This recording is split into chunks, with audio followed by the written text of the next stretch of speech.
இந்த வீடியோவில் நம்ம பார்க்க போகிற கதை ஒரு கழுகின் வேண்டுதல். ஒரு அடர்ந்த காட்டில் ஒரு கழுகு இருந்தது. அந்த கழுகு கடவுள் மேல் மிகுந்த பக்தி கொண்டதாக இருந்தது. தினமும் அது கடவுளை வணங்கிவிட்டு தான் தனது இரையை தேடச் செல்லும்.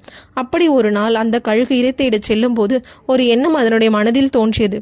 நாம் தினமும் கடவுளை வணங்குகிறோம், இன்றைக்கு நாம் இரை தேட வேண்டாம், கடவுளே வந்து நமக்காக இரை கொடுக்கட்டும் என்று நினைத்தது. அந்த எண்ணத்தில் ஒரு பாறையின் மேல் அமர்ந்து கொண்டு காலை நேரத்தில் கடவுளை வணங்கியது. அதன் பிறகு கடவுள் நிச்சயமாக எனக்கு இரை கொடுப்பார் என்று நம்பி காத்து கொண்டிருந்தது.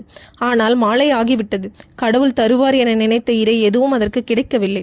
அதனால் அந்த கழுகிற்கு கடவுள் மேல் மிகவும் கோபம் வந்தது.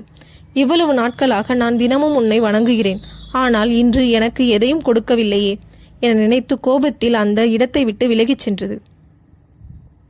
ஆனால் உண்மையில் என்ன நடந்தது தெரியுமா? அந்த கழுகு அமர்ந்திருந்த பாறையின் பின்னால் சிறிது தொலைவில் இரை இருந்தது. அது கொஞ்சம் முயற்சி செய்திருந்தால் கண்டிப்பாக அந்த இரையை அடைந்து இருக்கும். நமக்கு இதிலிருந்து ஒரு பாடம் இருக்கிறது. நம்மில் சிலர் அந்த கழுகை போல் கடவுளை நம்புகிறோம். ஆனால் கடவுள் நமக்கு வாய்ப்புகளை அளித்த பிறகும் நாம் சிறிதளவாவது முயற்சி செய்யாவிட்டால் வெற்றியை பெற முடியாது.